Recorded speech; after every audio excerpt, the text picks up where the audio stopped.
This is The Film Room. I'm Jake Turner. The Marvel Cinematic Universe has continued its successful dominance with The Avengers and Captain America Civil War. Now they go mystical with Doctor Strange, which at times is like watching it through a kaleidoscope, and that is an amazing thing.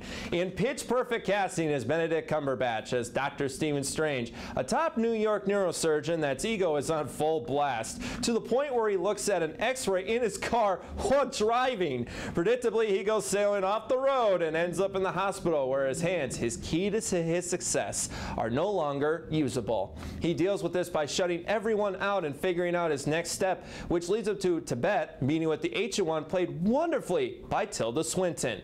And they also meet for the first time Mordo, played by Chiwetel Ejiofor. He also begins his training to battle the mind-bending villain Kaesalis, played by Mads Mikkelsen. All right, because they handle also the mystical crimes of the world. Suddenly, when you see his spirit jump out of his body, this film takes off. Director Scott Derrickson goes kaleidoscope on us and turns it into a homage to Christopher Nolan's Inception. You see the cityscapes flipped side by side, backward, vertically, you name it, you saw it.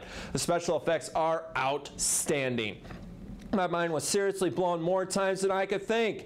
The action sequences are well staged. It hands you tons and tons of fan service with the magic spells, the characters' backstories, and it never feels tacked on. I couldn't believe how perfect the casting was of hero and villain. Cumberbatch absolutely hits it out of the park, embodying the cockiness and arrogance of Stephen Strange, but then finds a way to build up his confidence and uses persona, of all things, as a weapon later on in the film. Ejiofor brings some life to Mordo, while at times you see him on the good side, but there is always something wrong here. Also, while it is an origin story, it ratchets up the action early in the movie. Rachel McAdams was solid too, also coming to a point where it didn't turn into a romantic comedy love story with Strange. Sometimes this movie does lose its way and injects some comedic one-liners in to just keep the mood light, but it takes away the pacing of the story. Also, Mikkelsen is vastly underused as the villain. He's only in it for like 40 minutes.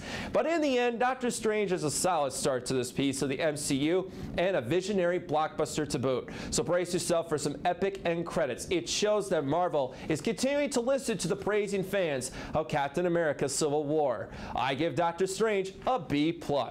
Now, did you see Doctor Strange? I want you to comment below. And in Chicago, as the late Siskel and Ebert once said, the balcony is closed. See you next time on The Film Room. I'm Jake Turner.